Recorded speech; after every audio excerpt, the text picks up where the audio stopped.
welcome to the College of Complexes. This is our 413th meeting since we started in February 2009. We put a different speaker on every week, a different subject. They have to be for or against something, we don't care what it is. We give our speaker an hour to make a presentation, up to an hour. If it goes over an hour, we cut them off. If anybody interrupts the speaker, we remind the interrupter to listen only one fool at a time, one of our rules. Then we have questions and answers from the audience of the speaker, not speeches. Then we have remarks, rebuttals. Everybody in this audience that wants to gets 5 minutes at the podium here to respond to the speaker said for or against. Speaker is the last word, gets comment and close the meeting. That's how it works. But before we introduce our speaker, we have time for announcements. Anybody have any announcements they want to make? Now's the time. Any announcements? No announcements? Nada, nothing. No announcements. Well, I have a couple. But next week is on the future of Latino Vote Being Now. That's Robert Chavez, president of Tianos of Dallas-Fort Worth. He will be our speaker. And June 2nd is open if someone wants to be a speaker. June 9th, Muslims have a rightful place and available role to play in America, which is the opposite of what was the last time we had a speaker on it. And then we go back to September. I'm not going to read all this, but anyway, ethical laws and genetic medicine is on September 15th. But we have the whole summer open for speakers anyway.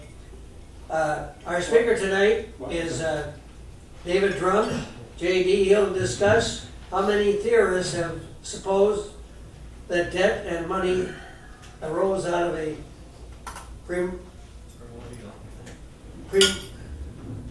primordial barter economy, with money being introduced by traders as a replacement to the barter system.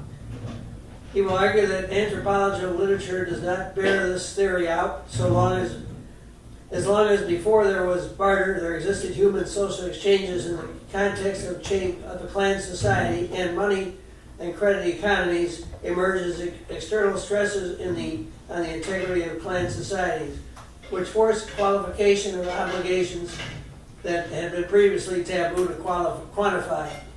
They will conclude utilizing the ideas of anthropologist, economist David Graeber to explain human exchanges from the Stone Age to post-Bretton Woods, and hopefully better arm us for the future. So without further ado, please give a very, very warm welcome to David Drumm.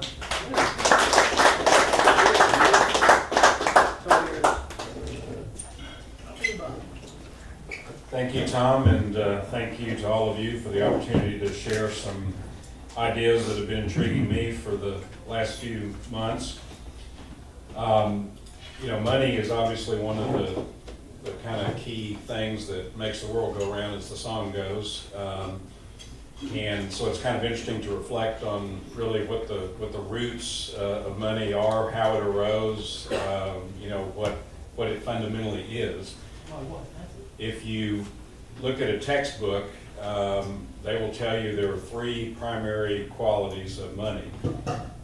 First of all, it is a medium of exchange. You can take your money and exchange it for a pizza here, or a beer or whatever. That's pretty obvious. Secondly, it's a store of value. If you provide your labor and you don't really want anything in exchange for it right at the moment, but you want to save it for a rainy day, then money gives you the medium to store that value for the future. And thirdly, it is a unit of account. If we need to do accounts, we measure them in units of money, such as dollars, pounds, euros, the same way that we measure length in inches, feet, and in yards, so to speak. So we have those 3 characteristics of money, 3 aspects of money. And so when we're talking about origins, we would want to know which came first. And there's a story. I guess if we're to be for or against something, I guess my proposition is I'm against the story about the origin of money that developed in the late 18th century, which can be labeled the myth of barter. And that story is that in primitive times, human beings would each have their own products. Maybe one fella grew some corn and the other fella, had some pots, and they would come together and they would negotiate and trade, one good for the other. And that was kind of the base of the pyramid where everything got started. But that's kind of inconvenient because it doesn't give you those other aspects of being able to store things for the future. And so if you have this commodity that you can use as a marker for a future exchange, then you get more utility out of it. So then hence we invented money, and things like gold and silver are commodities well suited to this because they have three aspects. They're rare, they're durable, and they're portable. Something you need to be able to carry it around. This kind of heavy gold, but at least you can carry it. It doesn't tend to, decay or erode, and you can find more of it, but it's not that easy. It tends to be pretty deep in the ground. So that was kind of the commodity of exchange. And then under this theory, credit came last because when people didn't have money, they would say, "I'll gladly give you, $1 Tuesday for a hamburger today," and there you have credit. So this is the story told by Adam Smith and some other thinkers in the late 18th century, which was really the dawn of the economic discipline, the discipline of economics as it's studied. And so the story is, first you had barter, then you had money, then you had debt. The problem is that the discipline of anthropology actually was developed later than the discipline of economics, and it actually studies human origins from the standpoint of studying current hunter-gatherer tribes, studying archaeological evidence and so forth. And there, in fact, is no anthropological, archaeological evidence to bear out this myth of barter. In fact, it tells somewhat of a different story. So that is the story I'm going to try to present in a nutshell here as an alternative to the myth of barter. And I'm drawing largely on ideas that can be found in a book by David Graeber, which bears the title Debt, the First 5,000 Years. Have any of you by any chance read this book? Okay, it's kind of interesting to know where the audience is with the material. But David Graeber is an anthropologist. My own undergraduate degree was in anthropology, but it doesn't exactly make me an anthropologist, but I do kind of understand some of the thought process of that discipline. But interestingly, he has the job of being on the faculty of the London School of Economics. So his job is basically explaining anthropology to economists. It's kind of an interesting little role he plays. What we do know from anthropology is that until about 10,000 years ago, all human beings were hunter-gatherers and lived in relatively small bands from 50 to 150 individuals, because that's about the maximum size of carrying capacity of a hunter-gatherer band. And of course, we don't have, all the hunter-gatherer societies around today have been somewhat influenced by, agricultural, industrial societies. So we don't have the pure primordial human communities to study, but nevertheless, by studying modern hunter-gatherer populations, we can learn some things, about how hunter-gatherer economies work, and we can extrapolate to what it must have been like before human beings began engaging in agriculture. And I'm going to start with a story that's retold in Graeber's book to kind of illustrate how these hunter-gatherers thought about things. I have the page marked and then I've lost it, so if we get back here, let's say that is page 79. All right. Okay, this story comes from a Danish writer, Peter Freuchen. He studied the Eskimo in about the 1920s, 1930s. And one of the methodologies of anthropology is called participant observation, which is if you want to study a particular human society, you are to be inside that society for a year or two, not just observe it from the outside, but actually, know what it's like to be an Eskimo. So to study the Eskimo, Mr. Freuchen was an Eskimo for a while, and so that meant he spent his days out hunting, trying to come up with a seal or a walrus or something to eat. And he had a particularly frustrating day hunting one day. Was tired and didn't have anything to show for it, and was going back to his igloo. And another man from the community came by and dropped off several hundred pounds of meat because he had a successful hunt that day. And Mr. Freuchen did what you and I would do in that circumstance, which is he thanked the man. He said, "Oh, thank you so much for that meat."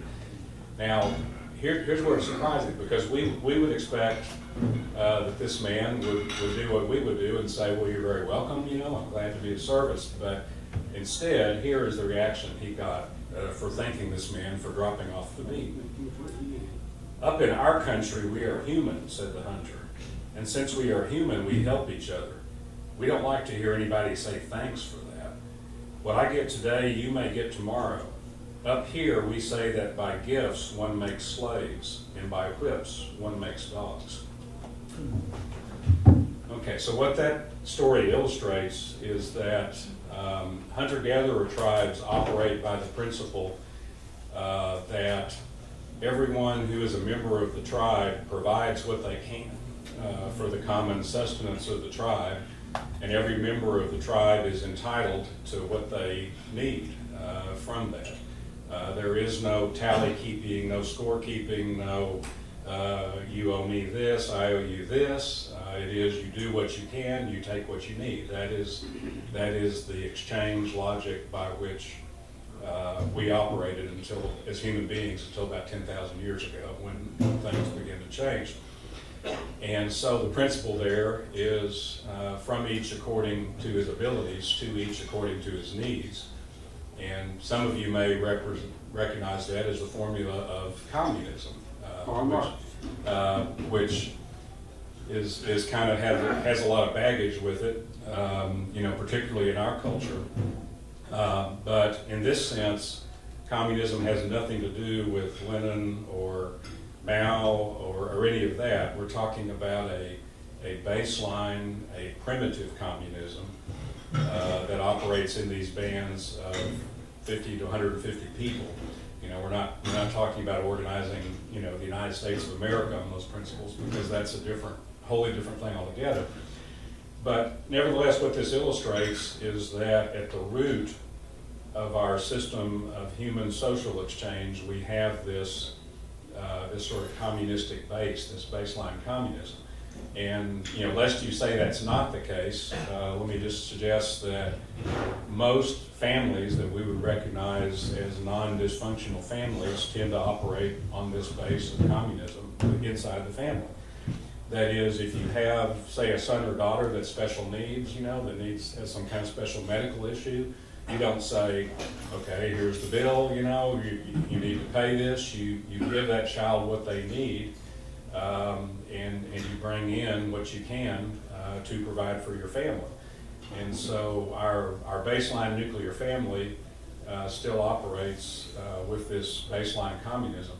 Another story that Graeber relates in his book is a story of an English gentleman, I think from about the 18th century, that had a very peculiar family arrangement.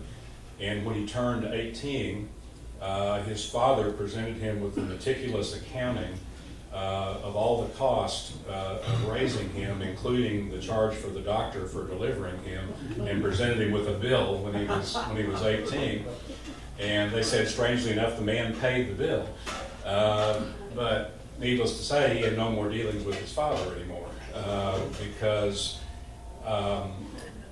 that transformed the relationship from the family relationship to a relationship of accounting and even exchange, and basically ruin the relationship.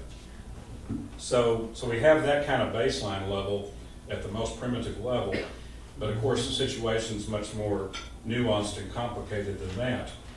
And on top of that baseline relationship, what we observe relative to money is that when you get into tribal agricultural societies, primitive agriculture, that they have these things called social currencies. They can be things like cowrie shells, feathers, brass rods. It varies from tribe to tribe, but there's something that we might almost recognize as money, except for one thing. They don't use it to buy things like eggs or butter, or everyday things. What do they use this kind of money for? Well, basically two things. They use it for what's called bride wealth, which is something that a man pays to a bride's family when he's getting married.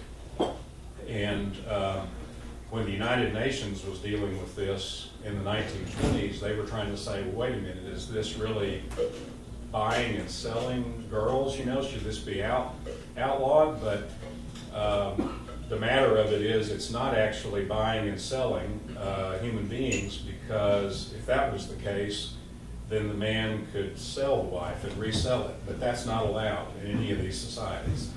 So it's simply a way of recognizing that in a society where fertility and labor are the scarce resource as opposed to land, that when a human life, a fertile female womb is supplied, that there is some value there that needs to be acknowledged, and that is acknowledged in these cultures by some kind of payment of this social currency.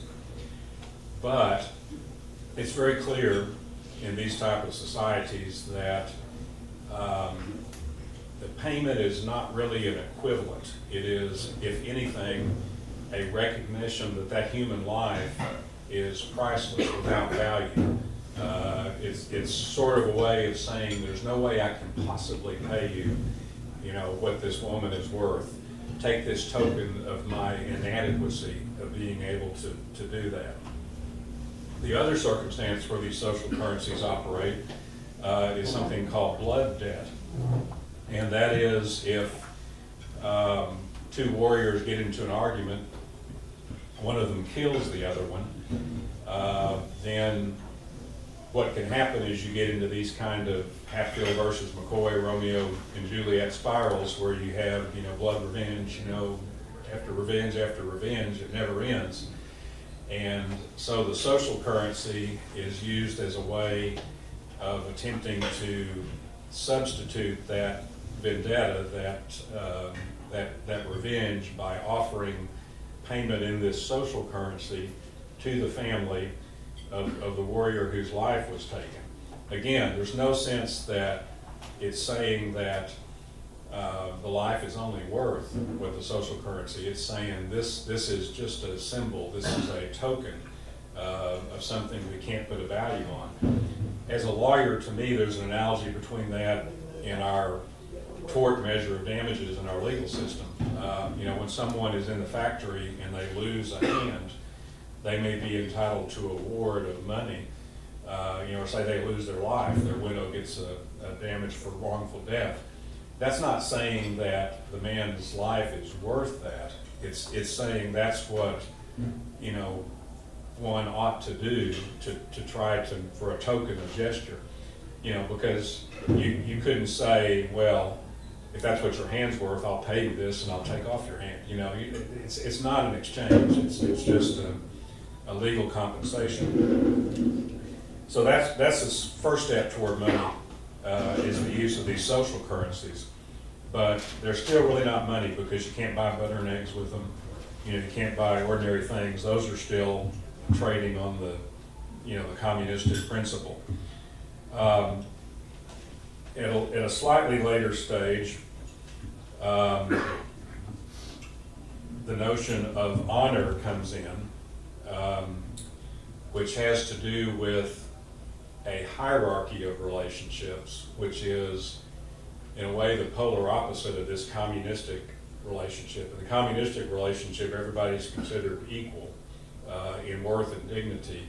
In a hierarchical relationship, one superior is considered to have more dignity than the inferior has, and it is thought of that the superior essentially extracts the dignity from the inferior and translates that into, honor of the superior person. For example, if you defeat an enemy in battle, and rather than kill him, you enslave him, then you have extracted that person's dignity. You have built up your honor, and these kind of warrior honor societies, think about Homer, the Odyssey and the Iliad, but that's not by any means the only example. You have these honor-bound codes that all have to do with saving face, not being weak, having superiority, and interestingly, there's kind of an economy built around that too. When they investigated the Irish in about 600 AD, right before they were Christianized, they found that the Irish had a unit of money that was called the kumal, which basically was a bond maiden. In other words, a female slave was the unit of money. And when they kind of drilled down into that, they found that this money was also a social currency. It wasn't used to buy eggs and butter. What it was used to do is pay fines, and the fines were assessed when you injured someone's honor. And unlike our current legal system, the fine would be more if you injured the honor of a king or a noble than a commoner. So you might pay 2 kumal for a commoner, maybe 1 for a woman, because they were considered generally half of a male in this economy. But if it was a king, it might be 10. And that's all a measure of trying to put a unit of measure on this honor, this surplus dignity. And so again, this is not quite money yet, but it's it's another step in the evolution toward money, because now you're quantifying it. You're beginning to quantify it, but you're still not using it to buy everyday goods. So the next step in the turning of the wheel, this is kind of our 4th level, is about 3500 BCE. We have the first urban civilization in Sumer, and we also have the first writing about this same time. Cuneiform was chiseled on clay tablets by the Sumerians, and this also was unknown at the time Adam Smith was writing his theory of barter. The archaeology to discover the Sumerian civilization came after that. And what they found is that the Sumerians had a measure of money measured in silver called a shekel. And a shekel was equivalent to a bushel of barley. And a bushel of barley was divided into 60 measures because a laborer got paid 2 measures of barley a day for 2 meals a day, basically, for service. And it could also be used for things like pomegranates, chickpeas, other things could be translated into this measure of shekels.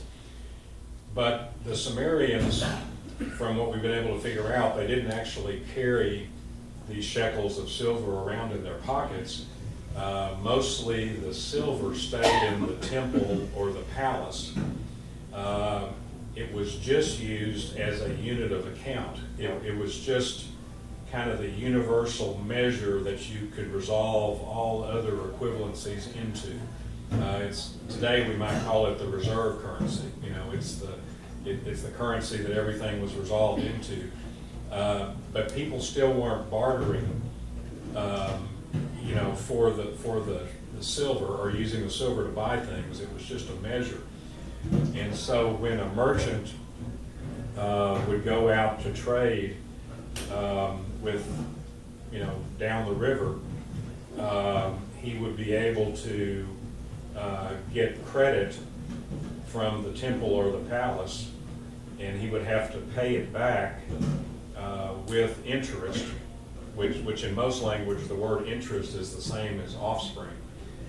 You know, as in an animal has offspring, you know, then money or capital has interest. And it's thought that this was done because there wasn't enough trust to be able to rely on a split of the profits. If you sent a merchant out to trade 200 miles down the river and they came back, they might hide half of what they came back with, you know, at the back door before they came in. And so the interest was something that you could, you know, was exact. And so if they came with the account and they said, oh, I only made 1%, you know, here's your half of it. And you say, no, it's 5% interest, you know, so we're just going to assume that you made 10%. And so that's really how the concept of paying interest got started.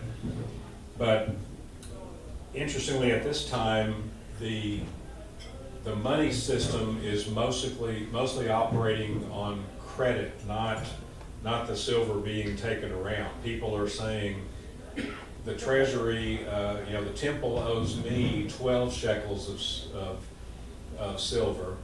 I will give you 3 of those if you will give me, you know, your eggs or whatever. And so they're operating with credit, and the credit was again in the form of these clay tablets. They would, you know, in size on the clay tablets, the record of the debt.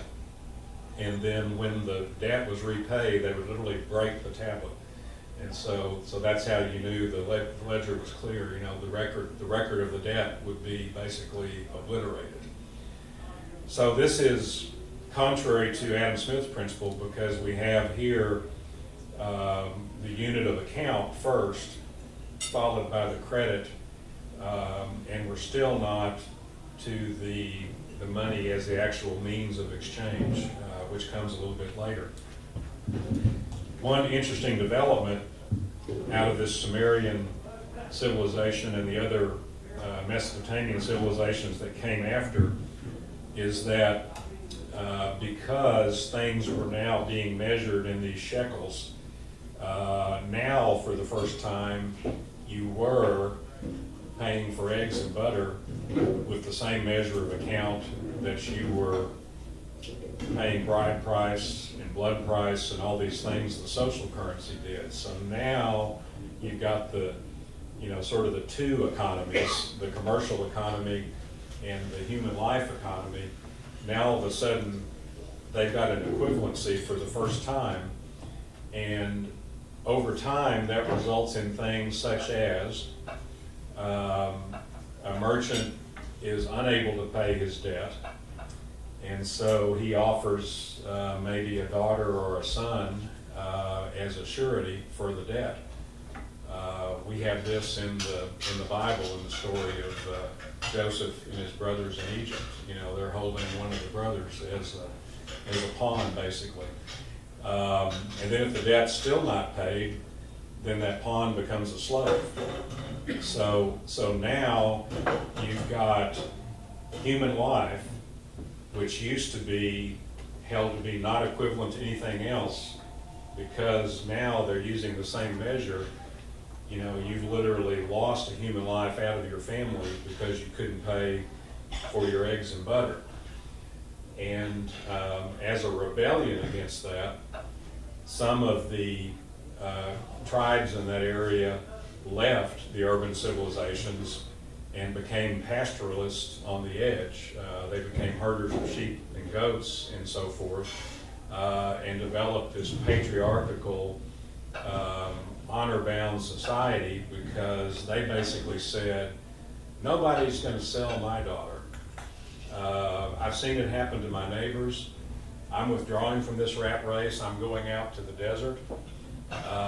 And that is what is behind such things as veiling of women in Muslim culture, things like that, is this very Middle Eastern honor bound that let's not mix up human dignity with this commercial system. You know, we're going to drop out of that system and we're going to defend and protect our wives and our daughters because we've seen what can happen when we start mixing it up with this commercial world.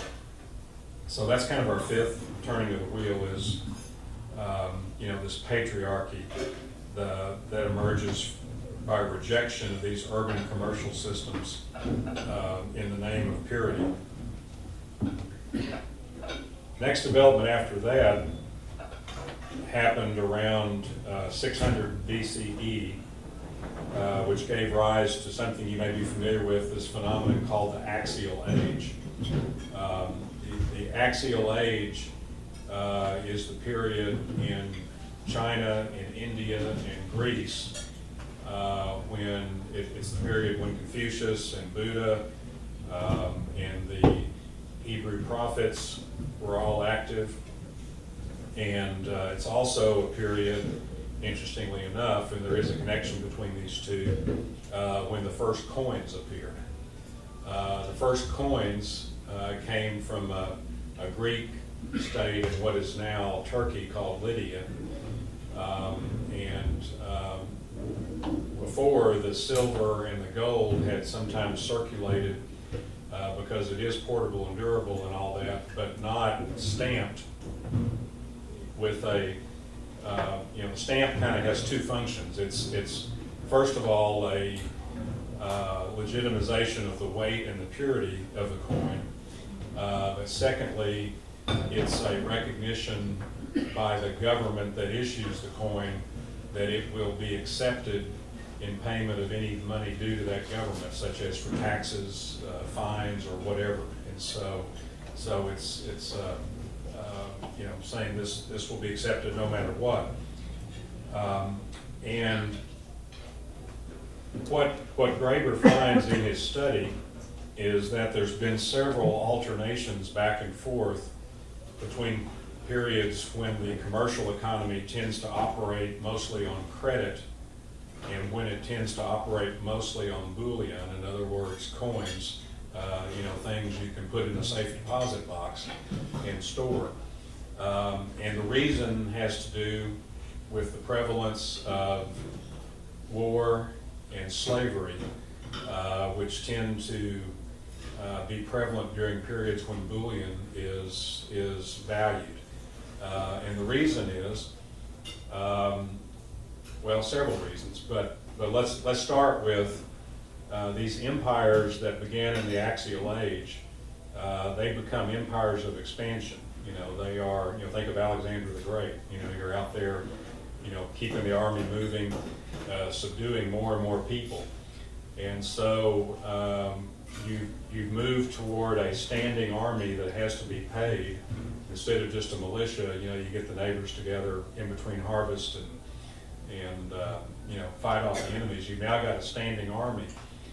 And this is kind of a clue really to the origin of taxes, or at least taxes in money, because ancient civilizations didn't need to have taxes in money. They could just conscript labor, called the corvée, you know, like the Egyptians did with the people that built the pyramids, or they could go grab the products. They could go grab the grain and the wheat and say, you know, we're the ones with the power, you know, we want 2/3 of your harvest. And so that's a lot easier than dealing with coins. You know, why were coins used to pay taxes? Well, it was an ingenious system because you've got to provision these armies that are on the move, on the front line, and you need the citizens whose territory they are moving through to give the army the provisions that they need. And so what you do is you pay the soldiers with coins, and then you tell the citizens they're going to owe you a tax with those same coins.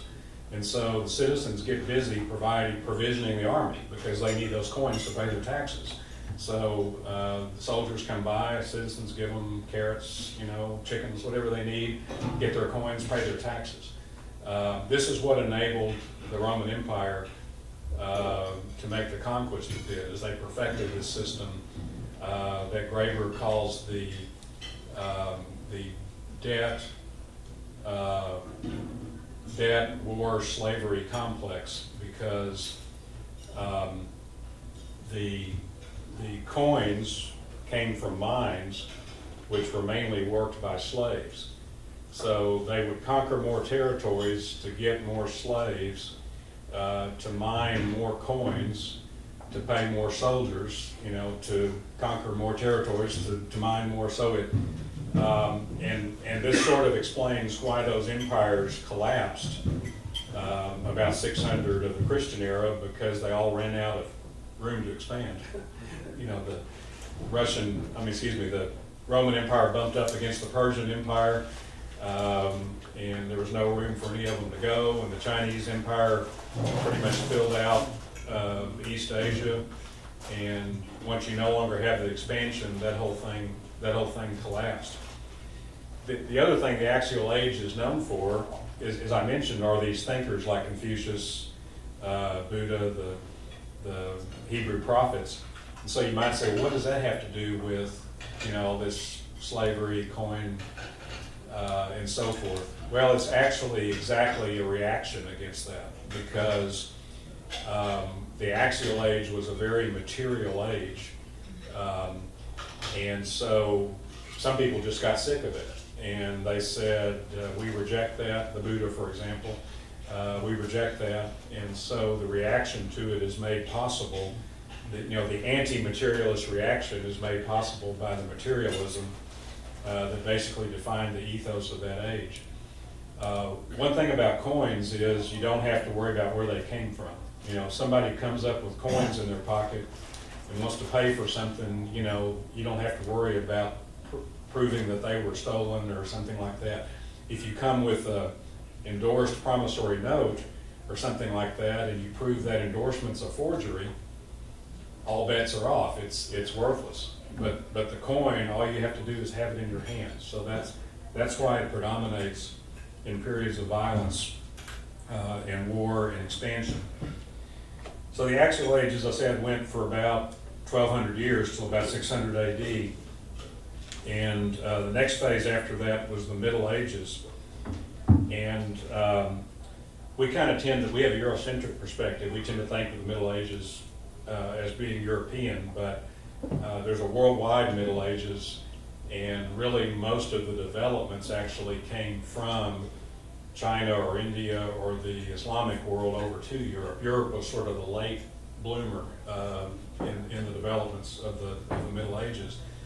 But what happened, I said, is all these empires kind of reached the limit of their expansion, is that basically the money pretty much dried up and disappeared, the coins that is. And there really were no coins in circulation. So people had to revert back, not to barter, because that's kind of not very useful. They reverted back to credit economies, meaning that you would keep an account, but you would have a credit relationship, just like you might run a tab at the local tavern or something. You'd have a credit relationship with someone. You keep tabs, and you even up at some point. And the Muslims were actually the vanguard of this credit economy. If you are a free market libertarian, really that idea started in the Islamic world, because the Muslims were very suspicious about state power, because they had the fight between the Shia and the Sunni and all that, and the caliphate was seen as corrupt and all that, and so they had a rule of law that was based on religious law, not on secular law that you can enforce, you know, through courts and all that, but religious law that, you know, Allah strike me dead if I don't keep my promise. And they had extensive credit trading networks all the way from Tibet to Spain, based essentially that the merchants would sincerely think that they were going to lose their soul if they didn't honor their debts, and weren't honest merchants. And so there was no ability like we would have today to get a judgment and to get a sheriff out to go seize assets to get those. It was all based on credit. So that idea, mainly through Venice, the Venetians, who were the main European traders to the Middle East, the Venetians saw what the Muslims were doing, and they said, oh, that credit economy works pretty well. And the Italian city-states, Genoa, Venice, Florence, Milan, were the pioneers in Europe of double entry bookkeeping, insurance, a lot of the commercial features that are kind of part of the economy. Another feature developed in the Middle Ages is the idea of a bank as kind of being a storehouse of capital that can be lent out at interest and that grows the corpus. That really started with Buddhist monasteries in India, and then got transferred to Hindu monasteries because people would give money to a monastery with the idea that it would be lent out at interest, in kind of the first endowment, basically. And that would provide a perpetual, merit to the giver. Instead of just giving a one-time gift, this would be kind of an infinite gift, because the money would be lent out at interest, and the corpus would be perpetual and never be resolved. So that was first done in the context of religious institutions before it was transferred to the secular world. The final invitation that started east and came west during this period of the Middle Ages was paper money as we know it, which was invented in China. Of course, they also invented paper, so that's kind of logical. The Sumerians, as we said, they had kind of credit money in the form of these clay tablets, but it wasn't paper. So the Chinese would start issuing these IOUs, basically, and they would normally tear them down the middle. You'd have a creditor's part and a debtor's part, and if they matched, then you knew you were entitled. But they could take that creditor's part and they could start swapping it around and endorsing it, and that eventually started out by private individuals in China, and the government came to the point that said, well, we want to regulate that, so they started giving monopolies in that. And then eventually the government said, okay, we're just going to take this over. We're going to issue the money. So the money was backed eventually by the Chinese emperor, and the paper money system took over from the coins, and was copied, like I say, by the Italian merchants, and eventually went to Europe, which kind of gets us up to what's called the age of discovery, or the age of expansion, or the modern age, when Europe expanded into the New World and into Africa, and began another wave of expansion. And they were able to find all these silver mines in Peru and Mexico. And so now they've got a regular source of this bullion again. And then now the world's become violent again, because you got these expansionist empires. And China had historically supplied things such as silk, porcelain china, other things that the Europeans coveted. The Europeans didn't really have anything the Chinese wanted in terms of products. And so the silver that came out of the mines in the New World mostly wound up to China. So there was kind of a three-way trade. The Europeans took the silver from Peru. The Spanish eventually figured out how to get through the Philippines across the Pacific instead of having to take it all the way around Africa, the Cape of Good Horn. They would take it to China, and they'd come back with these luxury goods, the spices, the silks, tea, you know, all these other goods. And so we now are back again to an age of bullion, you know, an age where people want their money backed not by credit or trust, but by some scarce, durable, portable commodity.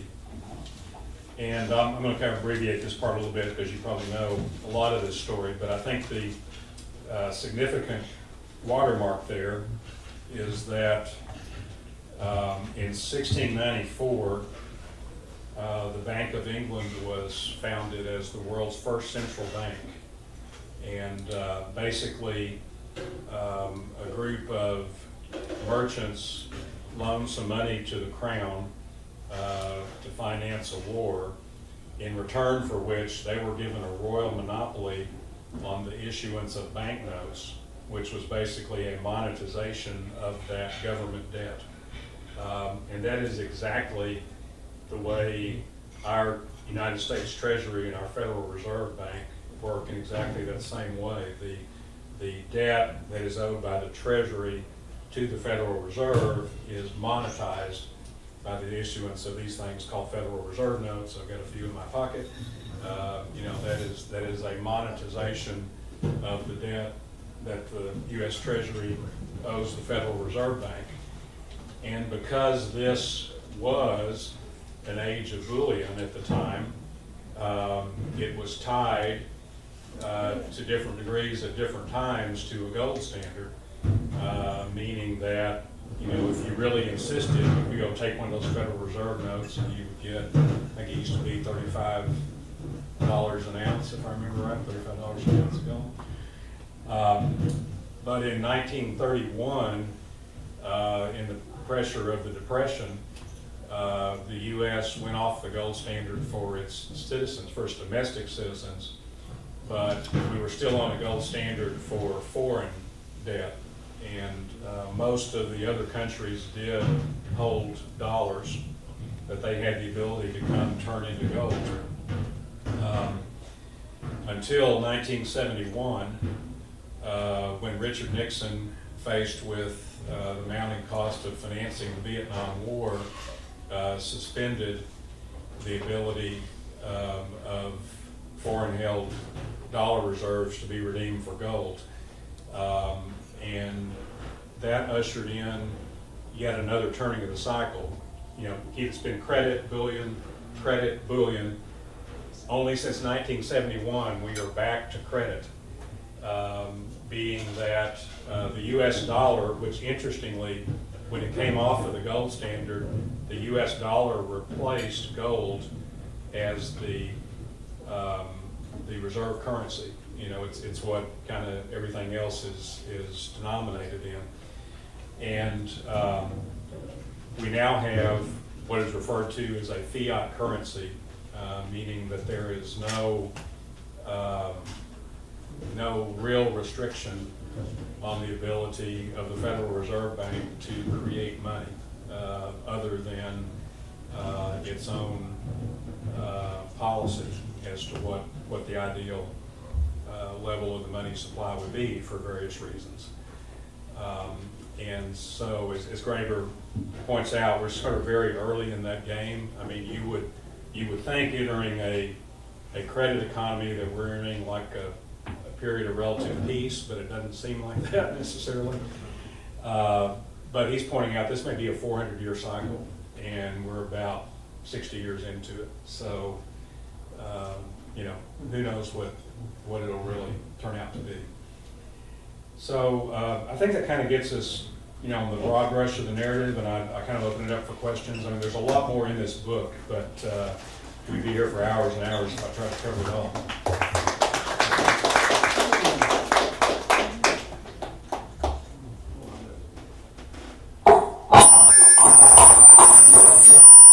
Turn it off to do that. Huh?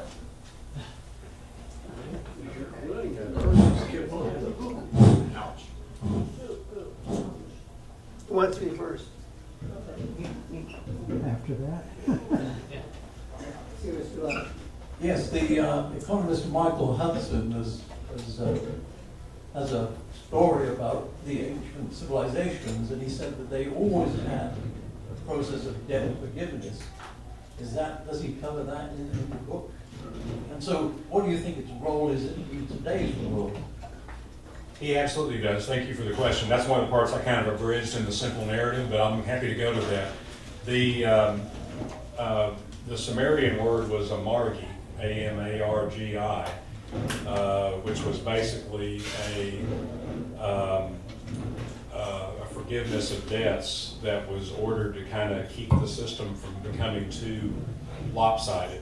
You know, when we talked about the different kinds of relationships, the communistic, the hierarchy, the exchange, when debts can never be repaid, then it shifts over into the hierarchy. You know, the whole premise of debt is that it's between two people that are considered social equals, you know, at least nominally. But then temporarily during the debtor-creditor phase, they're not equal. The creditor has more rights. But the theory is the debtor can get back. You know, it's a redeemable thing. When it gets to be irredeemable, that's when you have things like debt slavery, you know, breaking of kneecaps, you know, those kind of things, or just sending the sheriff out to go grab the, you know, in our enforcement mechanism. And so that leads to hierarchy. And so to keep that from being too widespread, the Sumerians had this practice of a margi. In the Old Testament, it's called the Jubilee. People debate, Old Testament scholars debate to what extent the Jubilee year was ever actually put into place. But some people believe that Nehemiah, when he restored Israel after the Babylonian captivity, did institute a Jubilee year, which is basically that every 7 years the debt's forgiven. In Greece, interestingly enough, ancient Greece I'm talking about, axial age Greece, they found that they had to at least partially forgive the debts to keep the soldiers motivated to fight. Because what they found out is that free peasants make better soldiers than slaves or serfs, you know, because if you just got nothing to fight, no hope to fight for, why are you going to go? And so there's always been this balance between military societies, between you don't want to get too tilted toward the creditors, or you don't have a pool of soldiers who are willing to lay down. And I left out this, but I mean, you know, I don't necessarily agree with all of Graeber's political views, maybe some of them, but to keep it factual, I kind of left out his. But I think his premise is that we may be overdue in the U.S. for some level of debt forgiveness on the order of things like student debt and things like that, because yeah, it's a question of how far into the hierarchy do you want to go. You know, how much do you want to be a stratified society of creditor class, debtor class, and how much do you want to have this that we really are all one class? So excellent question. Did he have any comment about the forgiveness of the bankers in the 2008 crash? Yeah, the 2008 crash is what inspired his writing of the book, and his feeling about that is that the creditor class was bailed out at the expense of the debtor class. That you know, we should have let the creditors suffer and learn their own mistake instead of bailing them out. Does he comment on Keynes' proposal for the bancor as the international currency? For the, what is the international currency? Keynes proposed the setting up of a thing called the bancor, bank or like debt, bank gold to be the international reserve currency. Does he talk about that? He does not, and I'll have to say that's a new concept to me. I'll be glad to learn You more. mean the SDR? Is that the Well, the SDR you're referring to? well, it was, okay, I've talked about this, but I can mention it in a minute if you want. Jack.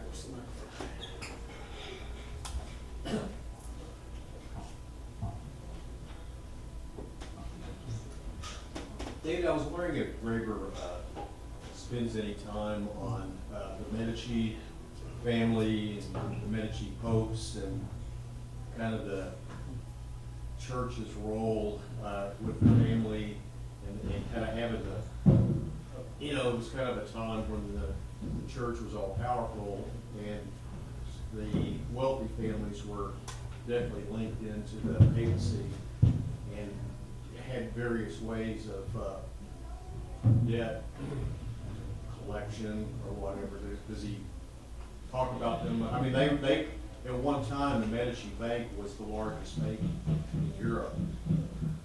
He doesn't talk about the Medicis directly. He does talk about the Christian approach toward usury and interest, which is another thing I kind of abridged out of my talks. But the the Islamic civilization, at least nominally, didn't believe that interest was moral at all, and in the roots of Judaism, it was okay to loan at interest to a foreigner, but not to another Jew. That's in Deuteronomy. And the Christians kind of had the Deuteronomy rule for a number of years, but then there's something called the exception of Ambrose, where basically it's this, you can lend to strangers.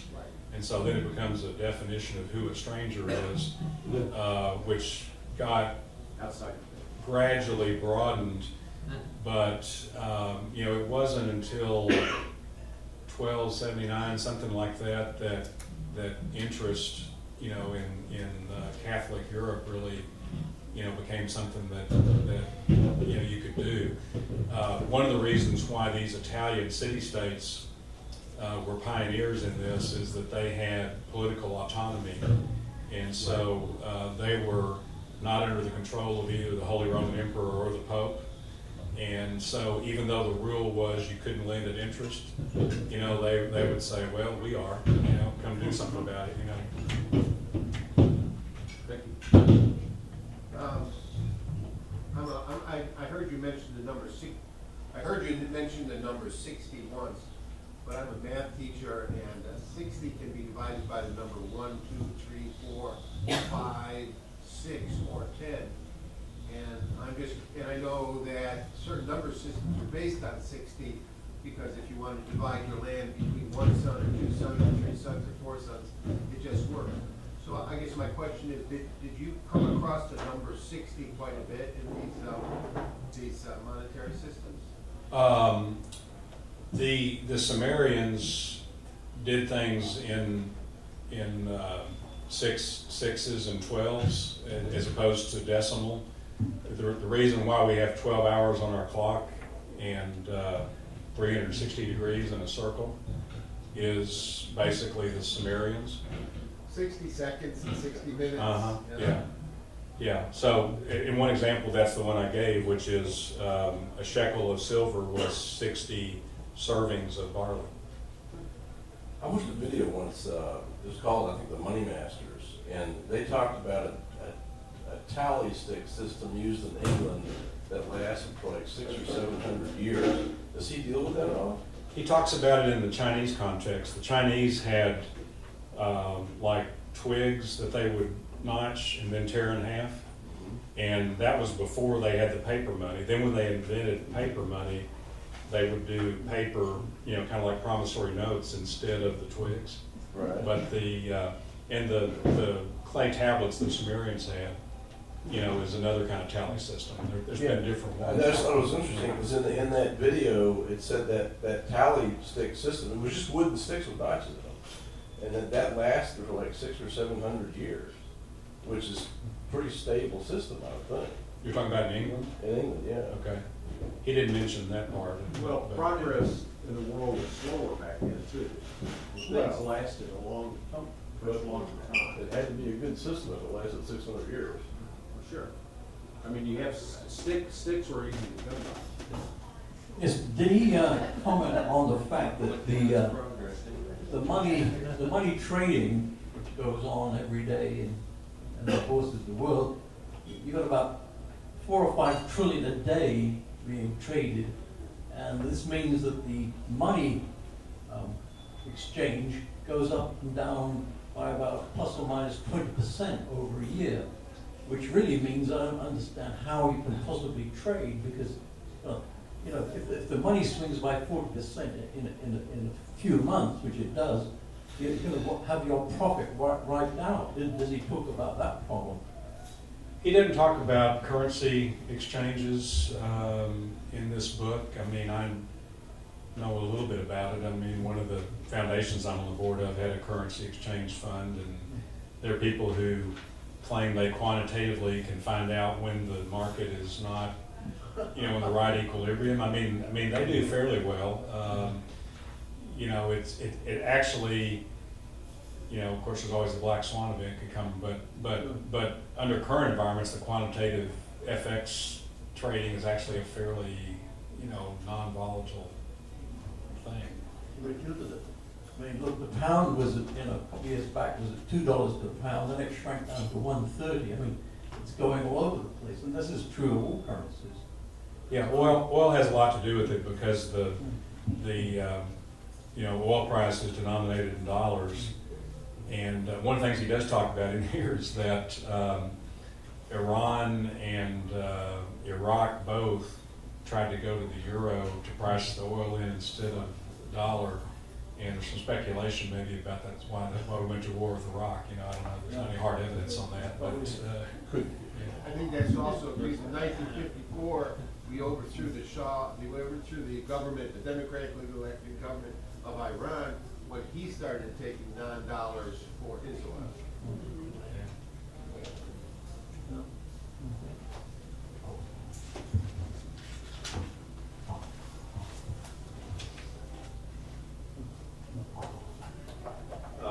You talk about money as a deed of exchange, value and storage. Again, Andy went through a number of experiences that we've had. And one of the questions we asked earlier, you indicated that the only thing you talked about was in 2007 and 8 that the debt is the poor people, the working people will bail the banks out. Does he offer any solution to the limit we face right now? We owe 21 trillion. You think the people that loan us that money are going to forgive it? yeah, this is where I find him a little bit obscure in the last chapter. I think he clearly would welcome some kind of debt relief. I mean, I don't know if it would be just a cap on interest retroactively. I'd hard to imagine he could completely forgive all the debts.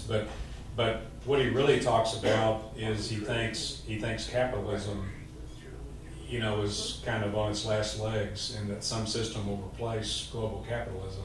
But he's entirely unclear what that would be and how that would happen. So he leaves me mystified as to what the next step would be. Well, we can't start all over. I agree with that. We got to try to make something work. Yeah.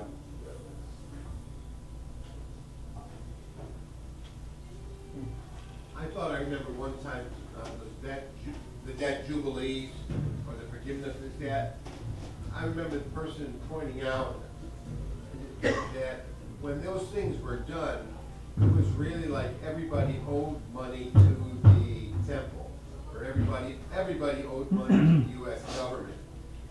It's not like that today. We owe, so in the debt jubilee, if I owed you money, I mean, that wouldn't be forgiven. The only thing that the government can do is forgive debts to itself. I think, so it's not quite the same thing. I think back then they're talking about where everybody owed the temple, and the temple forgave the debt. I think you're right. It is a little different. I mean, there have been things like moratoriums on foreclosures that have been passed on private debt.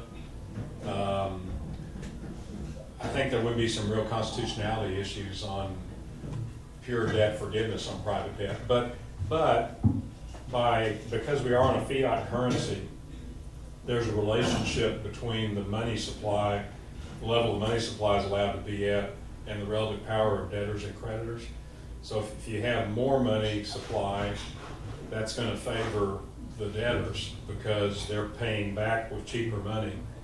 And if you have a tighter money supply, that favors the creditors because the debtors have to work harder to pay back the same debt. So I think he would want to expand the money supply as a way of easing the burden on debtors, which I know goes against a lot of people's notions of fiscal, restraint and all of that. But he's kind of a Keynesian on the relationship to government debt.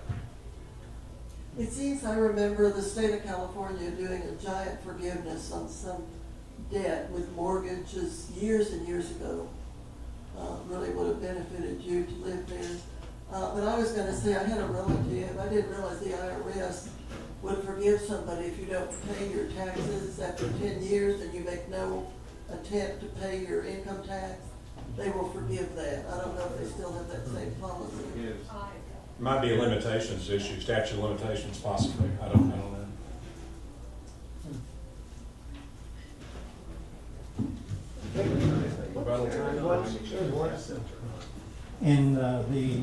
As a result of the 2008 financial crisis, Iceland threw out the banking system completely. The people there decided, and they realized this is not their debt. It was created by the bankers. They drove all of their governmental people out of office, held public elections, elected a new government, and started a new currency of their own, which I think is asset-based. Yes, and they are now prosperous. Why can we not do that same thing with this phony fiat Federal Reserve currency? Because the creditors and powers won't let it happen right now. That's probably as good an answer as any. Yeah, vote for some different people. The Germans had a running around with whistle baskets full of money in Weimar, Germany, when the money became valueless, and they went bankrupt. Now we're $21 trillion in debt and growing, and we have fiat currency. Where do you see us getting? Where do you see us getting out of this mess? Yeah, that's an interesting time in history. My son, who's working on his PhD dissertation in a similar topic to this, knows more about this than I do, but I think a lot of the Weimar Germans' debt was not to its own citizens. I think we owe a lot of debt to the Chinese and Japanese too, but we owe a fair amount to our own citizens. And that is not quite the same threat to the economy. And then it also has to do with, the point Graeber does make is that the reason we're able to have a fiat currency that is the world's reserve currency is the power of our military. That basically people, if you think about it, if you want to honor somebody's credit, you want to think they're strong, they're still going to be there to back it up. And people worldwide look at the U.S. military and they say, yeah, I think they're going to be around. And I think probably, I guess eventually, of course, Hitler built incredible military, but I'm not sure at the time they were wheeling around the money. They really had the military power to back up, the money they were printing. I think that's it. You get to sit down.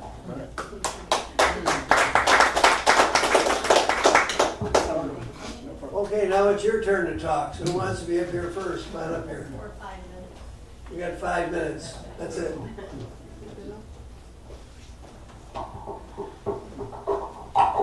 This is a concept I've worked hard to understand. So let's see if I think I got it right. And I'm hoping I can communicate it well. Basically, we have a system now where we lend money into existence. So if I lend $10 out into the system, then we have to pay back $11 with interest. But $11 doesn't exist, only $10 exists, and so we continually owe more and more and more. It has to expand in order to continue to pay back that money.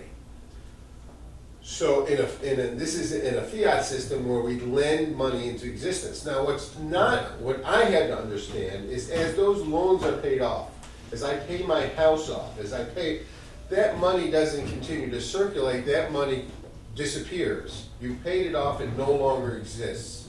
Because the bank just created that money out of thin air, and as you pay it off, it just takes it off its books. And in the end, all the bank makes is the interest on that. So in order for if the money supply to even stay stable, well, it wouldn't stay stable. They have to continue to lend out, because as these loans are paid off, the money supply shrinks. So in this system, you have to continue to lend more and more and more money. But in a real money system, in an honest money system, if it's gold pieces or however you want to do it, that money, when it's paid back, it doesn't disappear. It's still in the system, and it continues to flow around and around and around. So for me, that's a big deal to understand that. In the fiat system, as that money's paid off, the money supply goes down, and we have to lend more money. And if we lend more money, we have to increase the money supply enough to pay the interest on the last iteration of loans. But if you have hard assets, when that money is paid off, it stays in the system. It doesn't disappear. Okay, and the other thing I wanted to talk about was the tally system, because it's a wonderful system, and I understand that it really did well. And when we went into the fiat money system, they burned all the tallies. But basically what a tally was is, let's say I'm a pig farmer or a chicken farmer. Let's say I'm a chicken farmer, and I owe the king 10 chickens on July 1st, and then I owe the 10 chickens January 1st of the following year. Well, the tax collector would come around, we'd get a board, right? And I'd say, July 1st, I owe the king 10 chickens. And on the other side of the board, it said, July 1st, I owe 10 chickens. This is good for 10 chickens. So it's on both sides of this board. You know, Farmer Joe owes 10 chickens July 1st. So then they split this board in two, right? It says Farmer Joe 10 chickens, Farmer Joe 10 chickens, right? There's no way you can counterfeit this. How could you counterfeit two boards that have been split? Only those two boards. So the king's going to get these in July 1st, but then the king's going to war before that. So what happens is the king says to somebody with goats, or says to somebody, listen, I'll give you this tally worth 10 chickens if you'll give me 9 chickens today, or 8 chickens. So he gives this 10 chicken tally to some other chicken farmer or somebody else who can give the king what he wants. And then July 1st, this other guy shows up at Farmer Joe's house with the tally for 10 chickens. And they match up, he gives him the 10 chickens, and he knows that the king doesn't have the tally anymore to come collecting because it matches up with his board. So if you're a shoemaker, you can make up a tally for a pair of shoes. You can make up a tally for whatever you produce, and they can move around as currency within the community. As long as when that tally shows up, you can match it, everybody's happy. Thanks. I never got a question before. Well, you can tell you what Yeah. Well, so, I'm a little confused. Maybe you can help me out. If I'm the bank and I loan $10, I had $10. Which system? Is this our system, the fiat Yeah. system? Yeah. Okay. So we're creating $10. No, well, I'm not creating it because I had to have the asset on my books to be able to lend the money.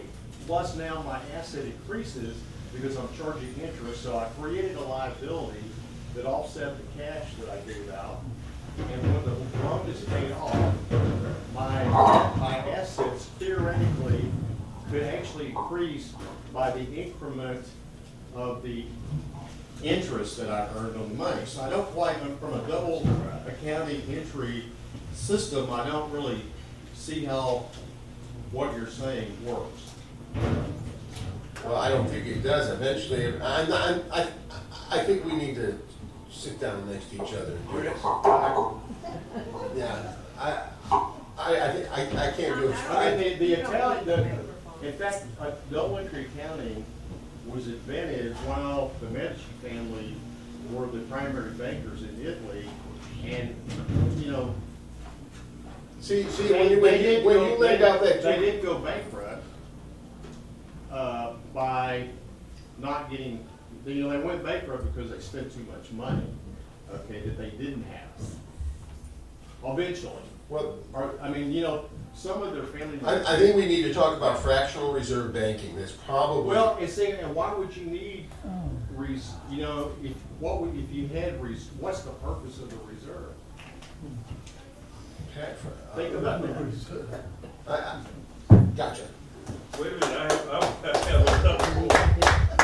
You talked about, okay, I borrowed some money to buy a house, Right. and I paid the loan off. Okay, just so when you borrowed that $200,000, the moment before, those $200,000 didn't exist. All that It happened exists, is. but I have a house. It exists. Right. Not yet. But once It's not right. I It's not right. finish the transaction, I have a house But that has value. Maybe. It's not right. they haven't The institution could not. Guys, let's This let's is, report the the program. system's breaking down here. Yeah. Okay, who's next?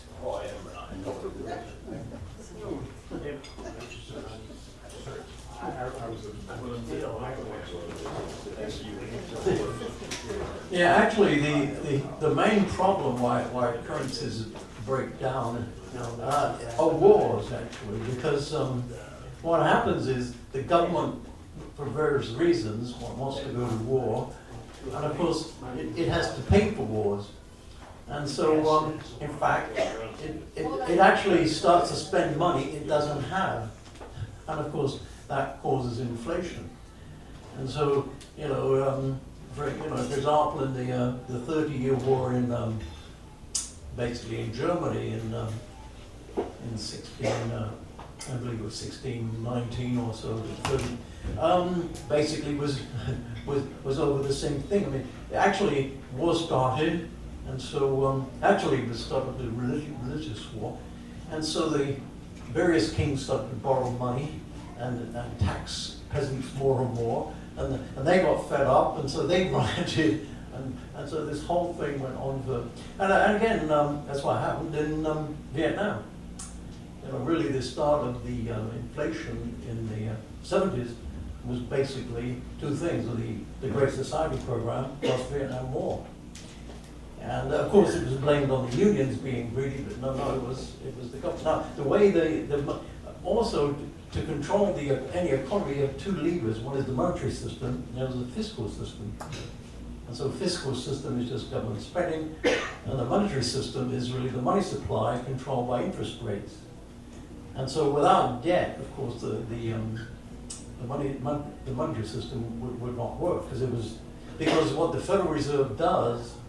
If the inflation is overheating, it begins to buy bonds. So it's taking money out of the system, interest rates go up, and that cools off the economy.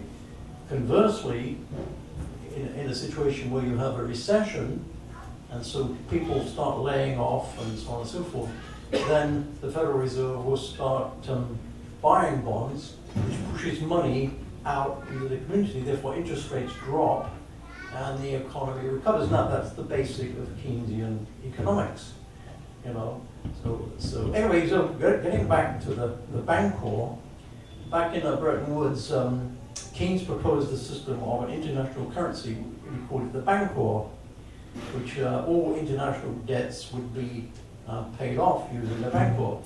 If a country was in debt, then its currency would be decreased with respect to the Bancor. If it was in surplus, its currency would be increased. So by that way, for example, take China.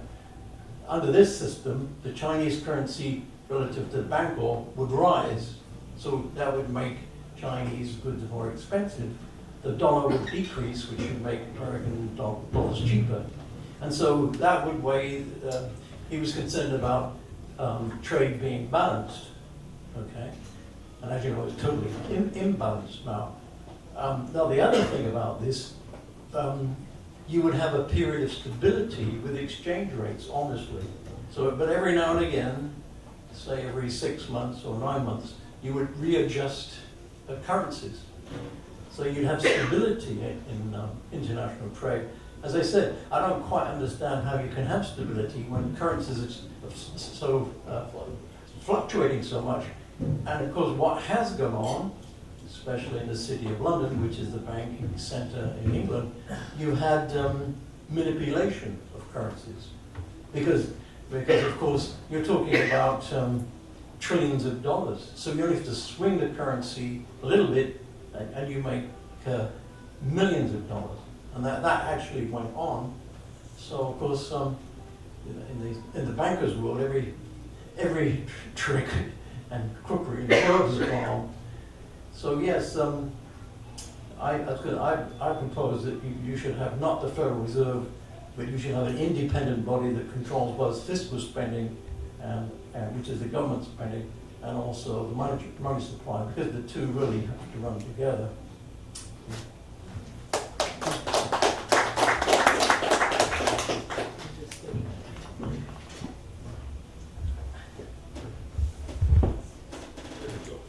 You're coming up here, sir? Let him go. No. Oh, Let my good friend go. you want to summarize up on me?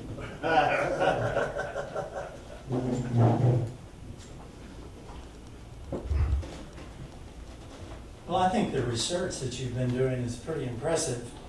I would say, though, that human civilization on the earth goes back a lot farther than just 7,000 or 8,000 years. The Sumerian tablets, according to Zechariah Sitchin, who translated a lot of them, went back 10 to 12,000 years.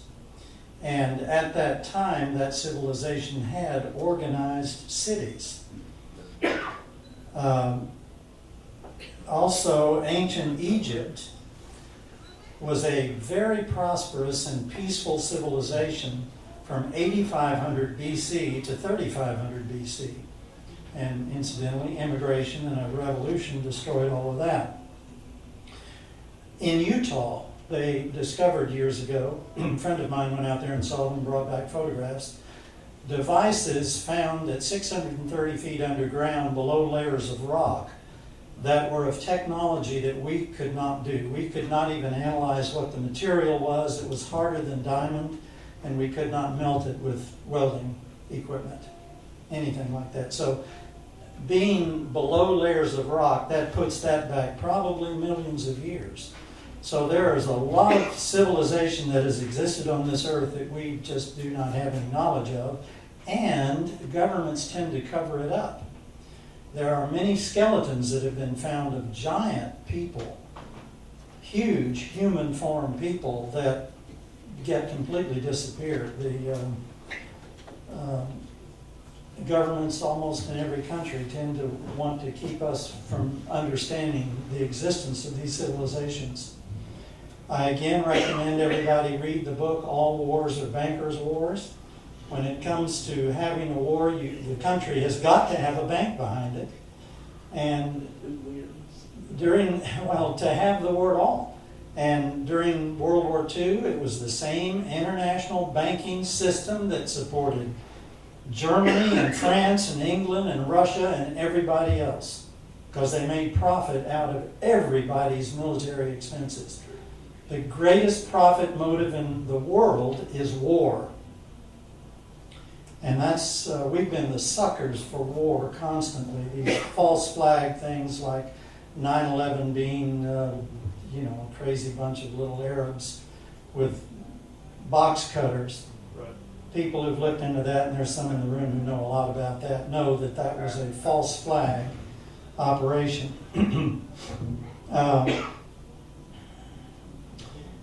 Libya was probably in some ways the most advanced civilization in our modern history.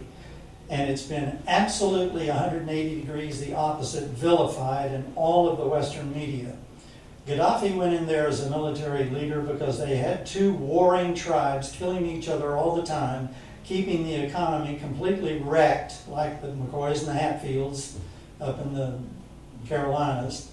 And he went in there as a military dictator, and he stopped that, created a council of tribes, and said, you will now come in and all of you together will come up with solution, a Congress in essence. And he stepped back as an advisor to that Congress. He had his country on a gold-backed dinar, the death knell to fiat money, to the international banking system, to the Federal Reserve. And that made his country prosperous. He took it from the poorest country in Africa to the most prosperous country in Africa. Women were equal to men. They didn't have to wear burqas. They could drive their own cars and own them. They could rise up to any position they qualified in a business and start their own if they wanted to. All medical, all education for everybody in the country was paid for by the government, even sending them outside of the government. They confiscated the oil industry, made the Hunt brothers pretty angry, to pay for everything. 49% of that paid for all the government expenses, and the 51% was divided amongst the tribes. This was a remarkable, far-seeing man getting back to basically more than we have in this country. All men are created equal. And blacks in that country were equal to all the others. We have absolutely vilified that because of the attack it was upon the banking system.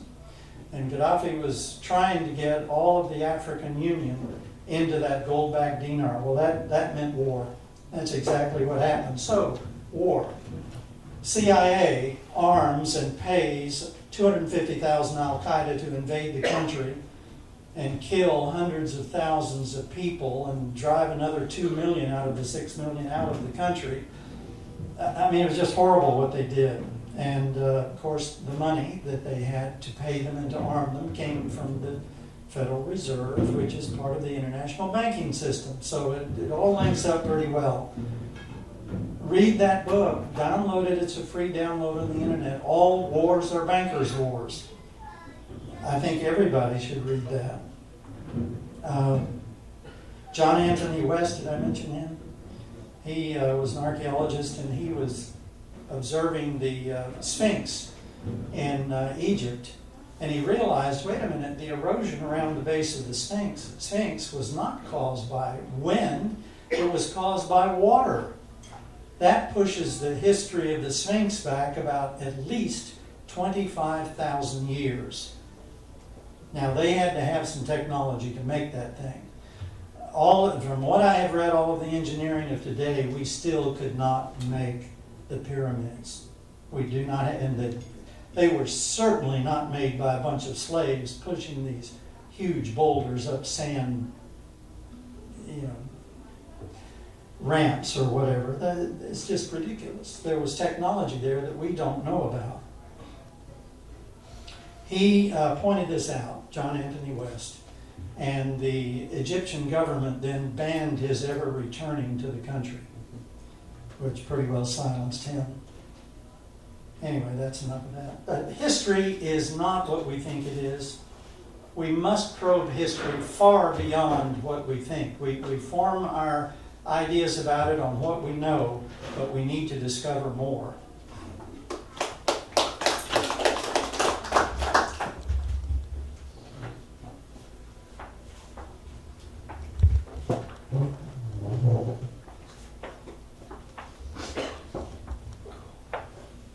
There are about 3 points I want to make up.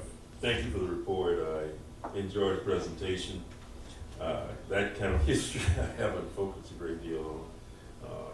But I want to think about, slavery and during the Civil War, and the Southern economy was based on the value of slaves.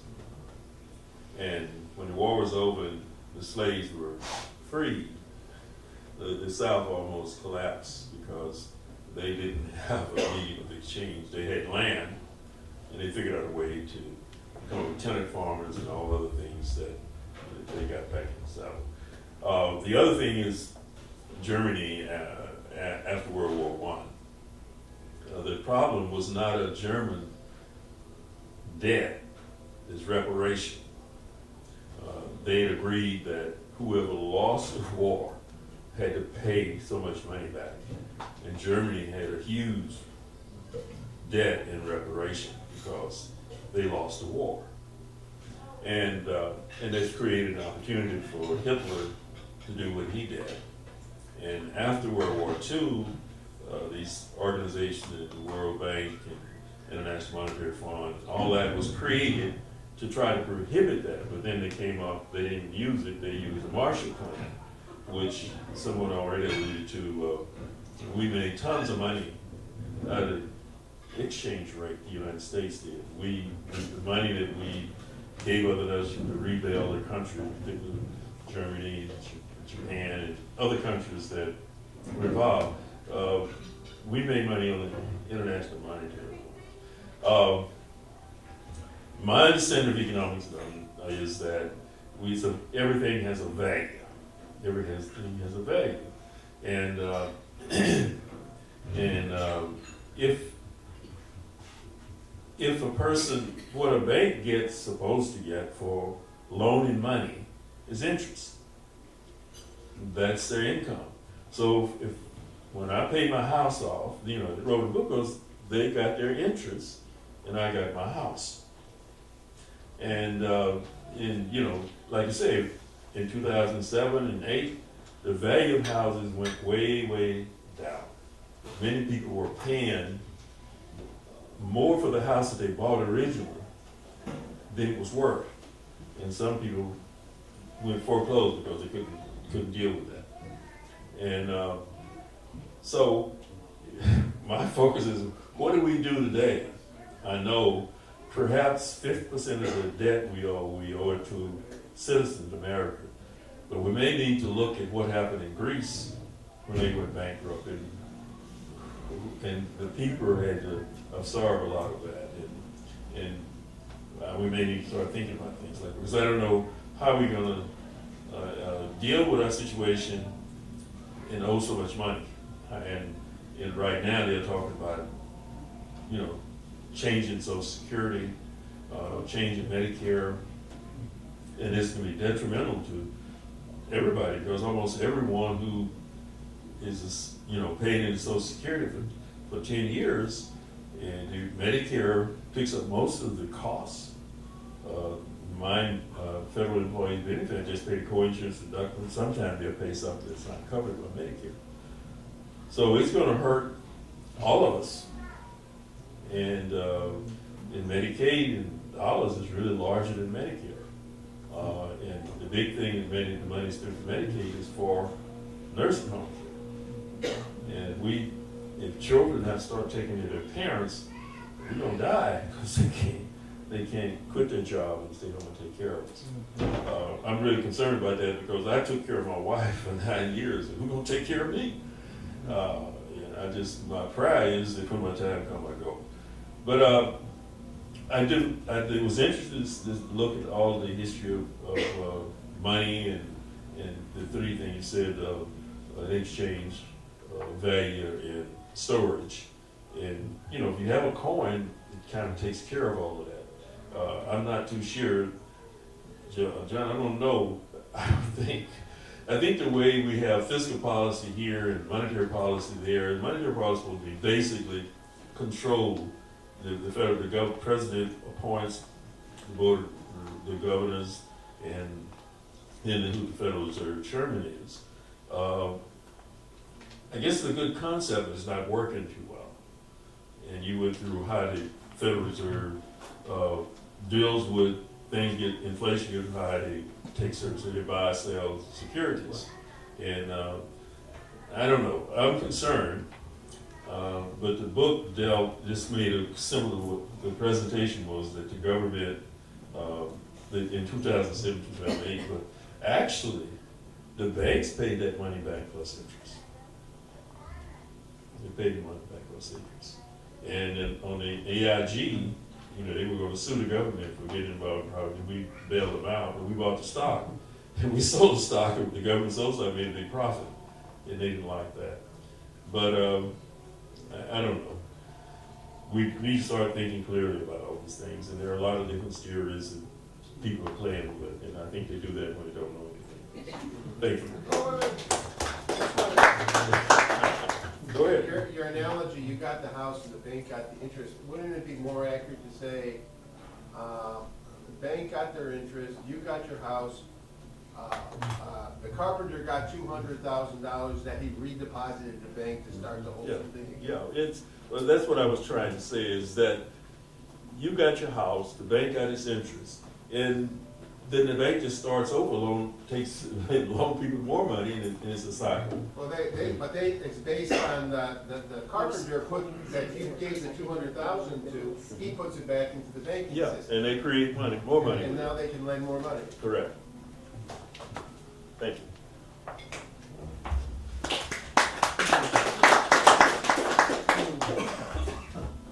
I guess I'm the last one standing. So I want to thank our speaker. I thought he did a great job here today. He asked a lot of questions, things to ask. Doesn't he get a last word? Yes, he does. He gets to comment on all these comments you made Yeah. and I might make, you know, so anyway. We are $21 trillion in debt in this country and growing. That bothers me. And we have I'm reminded of Weimar, Germany, when they were running around with bushel baskets full of money, they couldn't buy anything. And I'm also reminded of what Al brought up here about Libya. They went on the African dinar, and the paper bankers went after it because that was why the war. If you think back, Saddam Hussein was the euro. He wanted to go on the euro. We went to war with him. And you go back even further, Iran wanted to go on the euro, and we got rid of the Shah, if you remember that.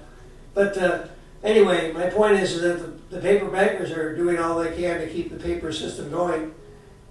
We don't have anything backed on it, so we're in trouble. We may be in trouble as time passes. You could argue that we have military around the world, but they can only go on so far. Remember, the Russians had military around the world too, and they imploded. So you can't keep something going that you can't. We need to get a balanced system. Now, corporations in our country have left to go where labor costs are cheaper. Unions ask for way more wages. The corporations, we're leaving town. They leave, and everybody has no job. You have rust belts. Midwest is that way. You get thousands of people out of work because the corporation left town on them. So in my view, maybe we need to put tariffs on corporations, U.S. corporations that left our country to go where labor costs are cheaper. And transportation, they can pay the difference in labor costs, the difference in transportation costs, the difference in environmental protections. This is what they pay. And if they don't want to pay it, they can produce it here. At least they produce here what's sold here. And if they produce here what's sold here, you'll have the R&D and everything else to go with it. But eventually you're going to lose the R&D to wherever the manufacturing base is, you're in trouble. England, John has brought up that England is owned by everybody because their corporations left and so on. This is part of what's happening. John Maynard Keynes once said, in the long run we'll all be dead. But in the long run, we can't survive getting worse and worse. We can't erase to the bottom is not our answer. Erase the bottom where we get less and less. We have had no wage increases in 30 years to speak of in this country. So we can't keep going to the bottom and getting worse. Our wage structure in this country is higher than other countries. That's one of the reasons the corporations are leaving town. We have a corporatocracy. We have corporations controlling government. And we have corporations that are bigger than countries. They're ruling the roost today. This is our problem. And my own view of how to solve that is maybe put tariffs on corporations that left town. Because if you put tariffs on other countries, you got a price war. You got another spoon hauling, and you're in trouble. You're going to be in big trouble all around. But if you put tariffs on the corporations that left town here, that weren't American corporations, then you might get your jobs back.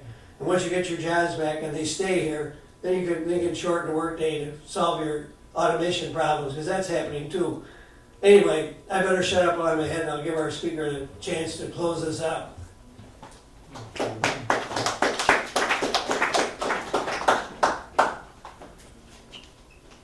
Thank thank you for all those comments. I don't think I really have too much to add. You know, I will say that one of the things that Graeber's caused me to think about is I used to consider myself kind of a fiscal conservative, but I think he makes an interesting case that there's really more to the situation than just, you know, being prudent and balancing the budget. I think, you know, the money we have in our pocket is basically a monetization of government debt, and we tend to like that money in our pocket, and so clearly there can be too much government debt. I think if we reduced it to zero, you know, of course that's different from the deficit. The deficit's just the growth in the debt, but, you know, I think he makes the point that if that original Bank of England loan in 1694 has never been paid back, and if it ever did get paid back, the economy would collapse. So, like it or not, you know, we've got an economy that's really built around, you know, the government obligation to us, and there clearly can be too much of that. There clearly can be too little of that.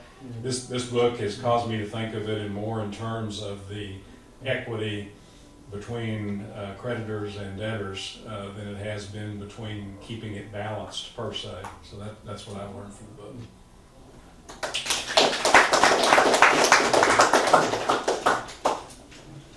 Well, that's it for today. They kick us out of here at 10:30. Our speaker's here. We want to talk to them, and the formal meeting is over.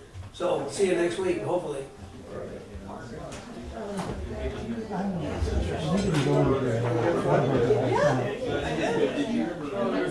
I sat at one of the tables where we could sit. Barry sat diagonally all the way across.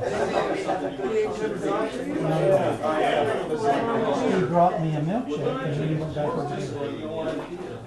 Now, he was wearing gloves when he was in my I wonder if he felt like he had some illness or something.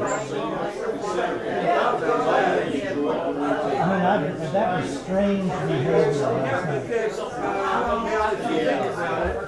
He was exhibiting that behavior and change.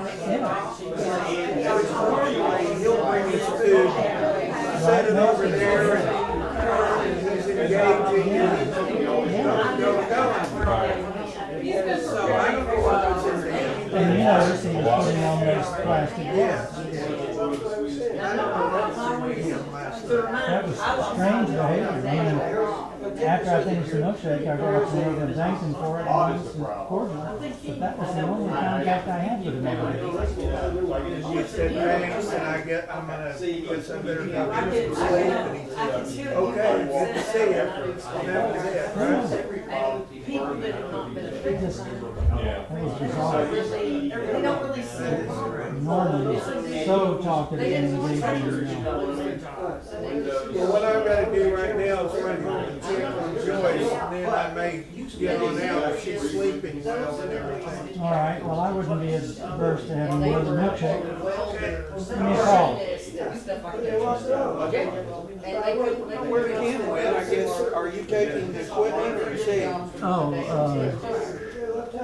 But he's